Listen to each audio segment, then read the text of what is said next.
पश्चिम Asia में फिलहाल missile दागने पर भले ही विराम लग गया हो, लेकिन हालात सामान्य नहीं हुए हैं। वहां जारी तनाव के बीच सऊदी अरब, तुर्की और पाकिस्तान ने एक रक्षा समझौता किया है, मक्का जॉइंट डिफेंस अग्रीमेंट। और इससे सवाल उपजा है कि ये साझा रक्षा आखिर किसके खिलाफ है।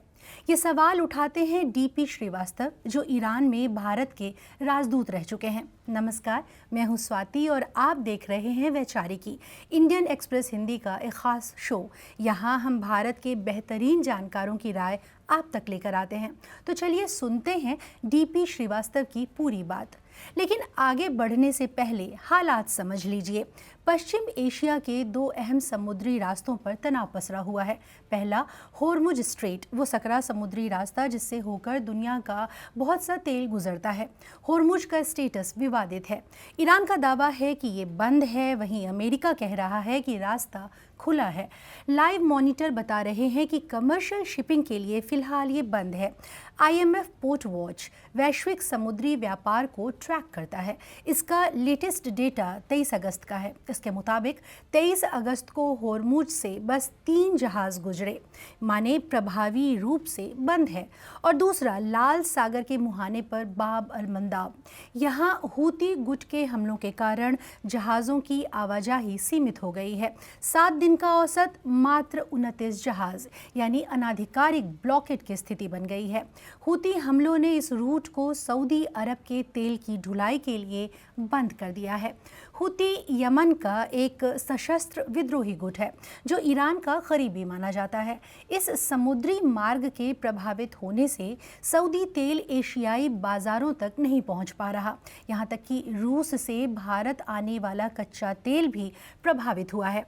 तो अब लौटते हैं अपने असली सवाल पर, मक्का जॉइंट डिफेंस अग्रीमेंट। ये समझौता आखिर किसके खिलाफ है? इसके 3 मुमकिन निशाने हो सकते हैं। पहला हूती विद्रोही, दूसरा ईरान और तीसरा इजराइल। तीनों देशों के समझौते, यानी कि सऊदी अरब, पाकिस्तान और तुर्की का समझौता, इसमें लिखा है कि इन तीनों में से किसी एक देश पर हमला तीनों पर हमला माना जाएगा। लेकिन पेच ये है कि तीनों देश साझा रक्षा के लिए कितनी और कैसी जिम्मेदारी उठाएंगे, ये किसी को नहीं पता। यहाँ तक कि समझौते का दायरा क्या होगा ये भी साफ नहीं है।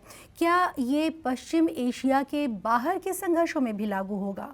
और सबसे अहम सवाल जो भारत के लिए मायने रखता है कि क्या किसी आतंकी हमले के बाद भारत की जवाबी कार्रवाई पर पाकिस्तान इस समझौते का हवाला दे सकता है? कई लोग इसे इस्लामिक नेटो कह रहे हैं, लेकिन क्या ये सच है? इसे समझते हैं। नेटो यानी North Atlantic Treaty Organization, America, Canada और यूरोप को मिलाकर 32 देशों का एक बड़ा सैन्य संगठन। इसके आर्टिकल 5 में यही बात है कि एक पर हमला सब पर हमला। और ये आर्टिकल 5 अब तक सिर्फ एक बार लागू किया गया है, 9/11 के बाद। यूक्रेन युद्ध में नेटो की अपनी मुश्किलें रहीं। ईरान की जंग में उसकी अनुपस्थिति ने दिखाया कि अहम चीज़ साझा खतरे की धारणा है, सिर्फ औपचारिक समझौता नहीं है। इससे एक बात साफ होती है, जब तक तीनों देशों को एक ही दुश्मन ना लगे, तब तक ऐसे समझौते बस कागज़ के टुकड़े हैं। और मक्का समझौते की असल कमज़ोरी भी यही है। इन तीनों देशों का खतरे को देखने का नज़रिया अलग अलग है। जैसे लाल सागर में हूती के हमलों से तुर्की या पाकिस्तान को कोई सीधा खतरा नहीं है। तुर्की की असल चिंता तो सीरिया में इजराइल की मौजूदगी है। वहीं पाकिस्तान भारत और अफगानिस्तान को अपने लिए खतरा मानता है। और तो और साल 2015 में सऊदी अरब और UAE के कहने के बावजूद पाकिस्तान ने हूती के खिलाफ कार्रवाई में हिस्सा लेने से इनकार कर दिया था। अब दूसरे संभावित निशाने पर आते हैं, ईरान। बहुत से लोग मक्का जॉइंट डिफेंस अग्रीमेंट को शिया ईरान के खिलाफ सुन्नी देशों का गठबंधन कहा, लेकिन ज़रा ईरान की ताकत देखिए। ताज़ा लड़ाई में अकेले इजराइल ने उस पर 18,000 से ज़्यादा बम बरसाए। अमेरिका ने ईरान में 13,000 से ज़्यादा ठिकानों को निशाना बनाया। इसके बावजूद तेहरान डटा रहा। तो सवाल ये है कि जो सुरक्षा अमेरिका नहीं दे सका, क्या तुर्की और पाकिस्तान सऊदी अरब को ईरान से वो सुरक्षा दिला पाएंगे? हाँ, ये देश सऊदी की दौलत में हिस्सा बटाने से ज़रा भी गुरेज नहीं करेंगे। इस समझौते से पाकिस्तान को एक बड़ा फ़ायदा है। ऐसे वक्त में जब उसकी अर्थव्यवस्था डूब रही है और वो बलूचिस्तान और पीओके में अंदरूनी मुश्किलों से घिरा है, तब इस समझौते ने उसे एक कूटनीतिक पहचान दी है। सऊदी और पाकिस्तान ने पिछले साल भी एक साझा रक्षा समझौता किया था।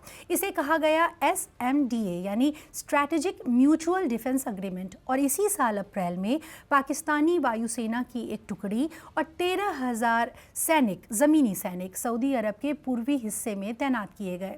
लेकिन क्या पाकिस्तान ने उस समझौते के तहत एक भी गोली चलाई?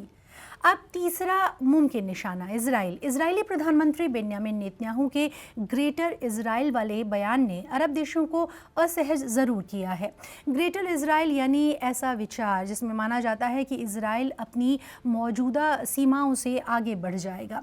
लेकिन सच ये है कि इजराइल से बचने के लिए भी सऊदी अरब को तुर्की से ज़्यादा भरोसा अमेरिका के साए पर ही है।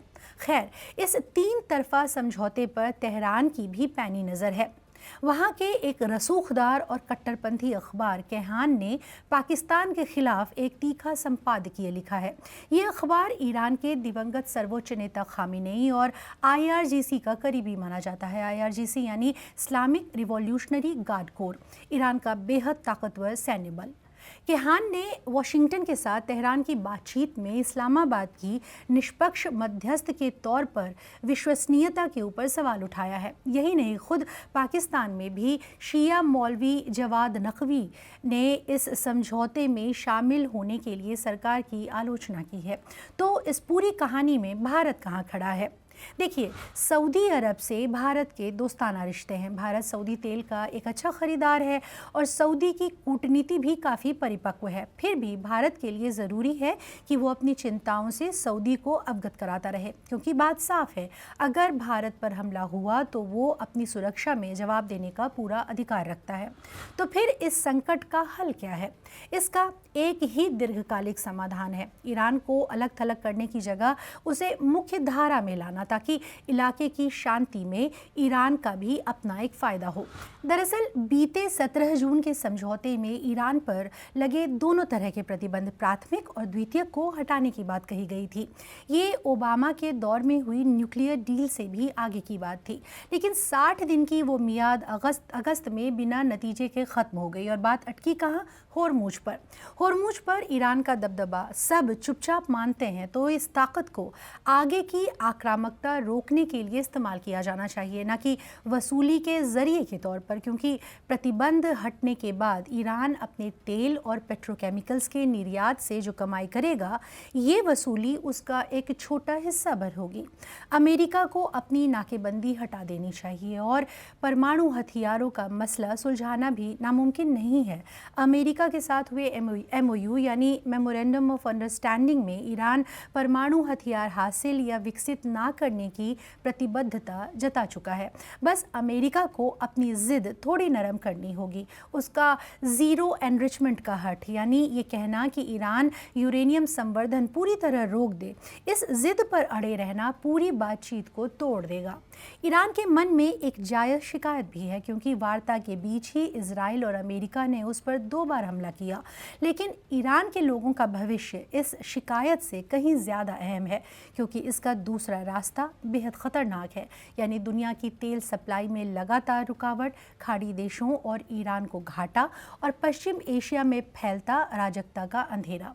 तो ये है DP श्रीवास्तव का कहना कि मक्का समझौता साझा रक्षा का एक वादा है, लेकिन तीनों देशों की खतरे को देखने की नज़र एक जैसी नहीं है। DP श्रीवास्तव ईरान में भारत के राजदूत रह चुके हैं। उन्होंने चाबहार समझौते पर बातचीत की थी। इस पूरे मुद्दे पर आपकी क्या राय है, हमें कमेंट में ज़रूर बताएं। शुक्रिया इंडियन एक्सप्रेस हिंदी देखने के लिए।